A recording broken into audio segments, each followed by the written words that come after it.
네, 행복한 하루 되시기 바라겠습니다. 오늘 말씀은 마가복음 15장 29절에서 30절 말씀입니다. 지나가는 자들은 자기 머리를 흔들며 예수를 모욕하여 이르되 아하 성전을 헐고 사흘에 짓는다는 자여 내가 너를 구원하여 십자가에서 내려오라 하고. 아멘. 자, 오늘 말씀의 내용은 지나가는 사람들이 십자가에 못 박힌 예수님을 모욕하는 그런 장면이 묘사되어 있습니다. 30절 다시 읽어보면요. 내가 너를 구원하여 십자가에서 내려오라 하고. 이게 무슨 말이냐면 자기 자신도 구원하지 못하는 자가 남을 어떻게 구원한다고 하느냐. 너나 십자가에서 내려오라. 이렇게 비웃듯이 말하는 그런 내용입니다. 자, 여기 보면 십자가에서 내려오라고 하는데 만약 예수님이 십자가에서 내려오면 어떻게 됩니까? 이 세상의 구원, 우리의 구원은 있을 수가 없게 된다라는 것입니다. 자, 그런데 이런 현상들은 오늘날도 마찬가지로 벌어집니다. 많은 사람들이 십자가를 우습게 생각한다는 거죠. 왜 십자가에 못 박혀 죽었느냐? 누가 죽으라고 했느냐? 나와 상관이 없다. 이렇게 생각하는 사람들이 많다는 겁니다. 자, 왜 이런 현상이 생기는 거냐면 십자가에 대한 의미를 사람들이 잘 모르기 때문이다. 명확하게 모르기 때문이다라는 겁니다.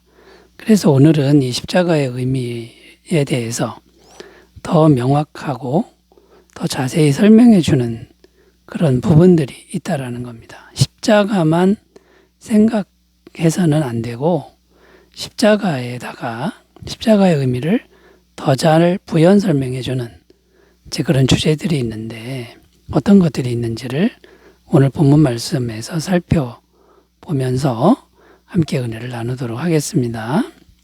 십자가와 함께 꼭 함께 말해야 하는 그 주제가 뭐냐면요. 첫 번째는 성전의 참된 의미에 대한 것을 십자가와 함께 말해 주어야 한다라는 겁니다. 성전의 참된 의미에 대한 것을 십자가와 함께 말해 주어야 한다라는 겁니다. 자, 오늘 말씀 29절 다시 읽으면요. 지나가는 자들은 자기 머리를 흔들며 예수를 모욕하여 이르되 아하 성전을 헐고 사흘에 짓는다는 자요. 자, 여기 보면 성전을 헐고 사흘에 짓는다는 자요 이렇게 기록하는데 자, 이 사람들이 말하는 성전은 건물 성전을 의미했습니다. 크고 화려한 건물 성전을 헐고 3일 만에 건물 성전을 또 짓는다 이렇게 생각한 것이죠. 그러니까 이제 이 사람들은 이 크고 화려한 건물 성전을 다 허물고 3일 만에 다시 짓는 이 예수님은 엄청난 권능을 가져야 한다. 이렇게 생각한 겁니다. 자, 그렇게 엄청난 권능을 가졌다고 말한 사람이 어떻게 십자가에서 그렇게 힘없이 죽어가고 있느냐. 이렇게 이해를 한 것이고요. 너나 너 자신을 구원하고 내려와라. 이렇게 말을 했다라는 겁니다. 자, 그런데 예수님이 말씀하신 성전은 어떤 겁니까? 건물 성전이 아니라 사람 성전이라는 것이죠. 사람 성전은 어떤 거냐면 사람의 마음에 성령님이 임하셔서 사람이 성전이 되는 이런 의미가 되는 겁니다. 이건 어떻게 이루어지는 거냐면 예수님이 십자가에 죽으시고 3일 만에 부활하셨기 때문에 생기는 일입니다. 그 부활하신 예수님을 마음에 믿으면 죄사함을 받고 성령이 임하게 되는 것이죠. 사도행전 2장 38절 베드로가 이르되 너희가 회개하여 각각 예수 그리스도 이름으로 세례를 받고 죄사함을 받으라. 그리하면 성령의 선물을 받으리니. 근데 그 성령님이 우리 안에 들어오신다라는 겁니다. 고린도전서 3장 16절 너희는 너희가 하나님의 성전인 것과 하나님의 성령이 너희 안에 계시는 것을 알지 못하느냐. 자, 이렇게 성령이 사람 안에 들어와서 사람이 이제 성전이 되는 것인데 가장 중요한 게 죄사함이라는 겁니다. 예수님께서 십자가에서 피 흘리심으로 우리에게 주시는 영원한 죄사함의 은혜. 이제 이 은혜를 믿음으로 받아들일 때 성령이 임하시고 화려한 건물 성전이 아니라 진실된 마음의 성전, 이걸 3일 만에 짓는다라는 것이죠. 자, 그렇다면 이제 결론적으로 어떻게 말씀드릴 수 있습니까? 예수님은 절대로 십자가에서 내려오면 안 된다라는 겁니다. 십자가에서 피 흘려 죽어야만 했고 그 죽음으로 세상의 모든 죄값을 지불해야만 했다라는 것입니다. 예수님이 그러면 아무런 권능이 없어서 말없이 죽으셨느냐? 절대로 그런 건 아니죠. 엄청난 능력을 가지신 분이 예수님 아닙니까? 하나님의 권능을 가지신 분인데, 자, 그러면 이 전능하신 하나님이 십자가에서 죄를 다 없애고 부활하심으로 사람 성전을 만들었다. 이것이 성전의 참된 의미다. 이것을 십자가와 함께 잘 설명해 주어야 십자가를 모욕하는 일이 줄어들고 오해가 풀리게 된다라는 것이죠. 자, 여러분, 이 십자가는 참된 성전을 위한 것이다. 이걸 잘 기억하시고 마음에 예수님을 잘 모시는 삶이 되시기 바라겠습니다. 자, 두 번째로 가보겠습니다. 십자가와 함께 꼭 말해야 하는 주제가 또 무엇이 있을까요? 두 번째는 구원의 참된 의미에 대한 것을 함께 말해야 된다라는 겁니다. 구원의 참된 의미에 대해서 함께 말해야 한다라는 거죠. 자, 오늘 말씀 30절 다시 읽으면요. 내가 너를 구원하여 십자가에서 내려오라 하고. 자, 이렇게 기록하는데 여기 보면 내가 너를 구원하여 이렇게 말씀합니다. 그러니까 여기서의 구원은 뭐냐면 내가 너를 구원해라 할 때 이 구원의 의미는 육체의 생명을 구원하는 것을 의미합니다. 사람들은 이렇게 생각한 겁니다. 육체의 생명을 구원해라. 그래서 십자가에서 죽지 말고 내려와라. 이렇게 말했다는 거죠. 또 사람들이 생각하는 구원이 뭐냐면 나라의 구원입니다. 이스라엘 나라의 구원. 그래서 죽지 말고 다시 내려와서 사람들을 모아서 반란 정부를 세워라. 이게 이제 사람들의 바람이죠.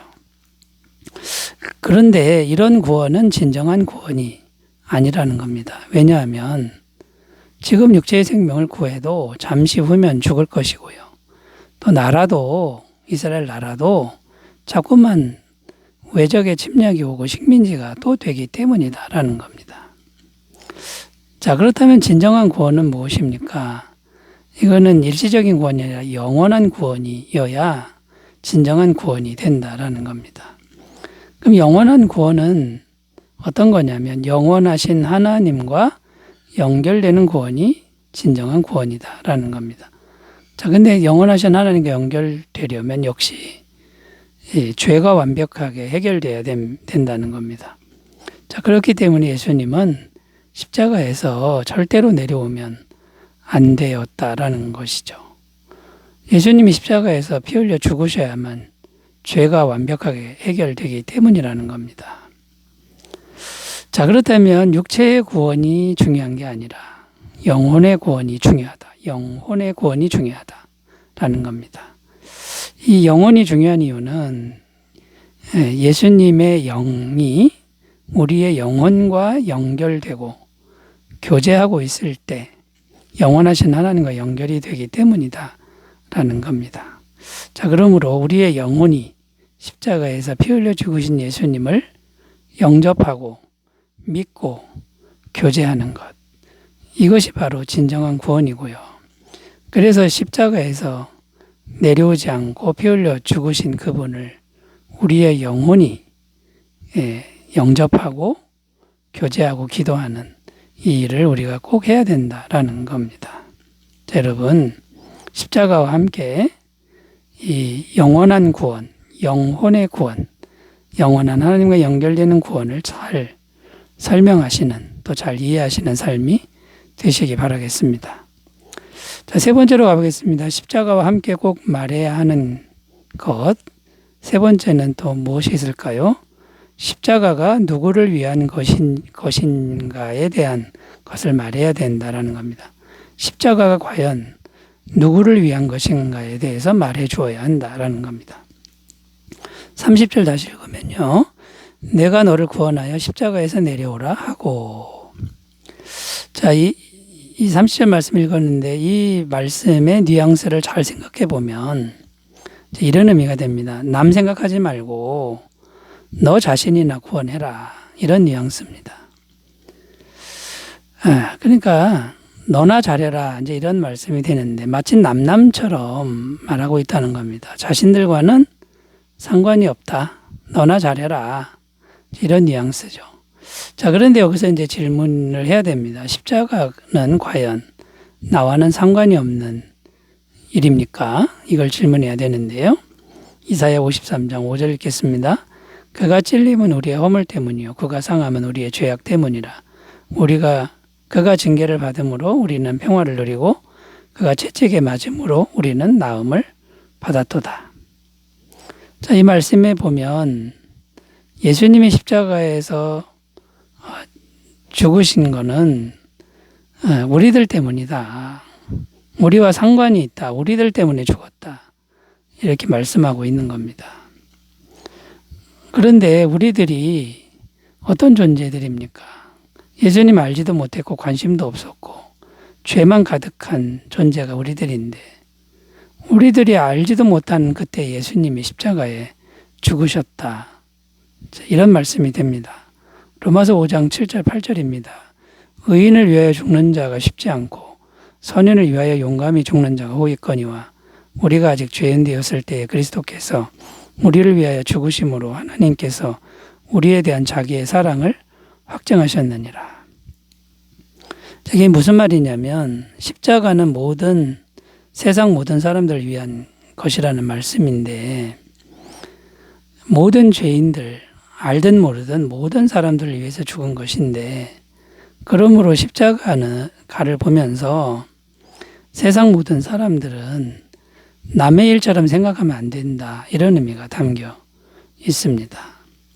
그런데 왜 많은 사람들이 십자가를 보면 자기와 상관없는 일로 그리고 너나 잘하라고 누가 죽어달라고 했냐 이렇게 말을 하는데 그 이유가 뭐냐면 이 십자가가 누구를 위한 것인지를 잘 모르기 때문이다 라는 겁니다.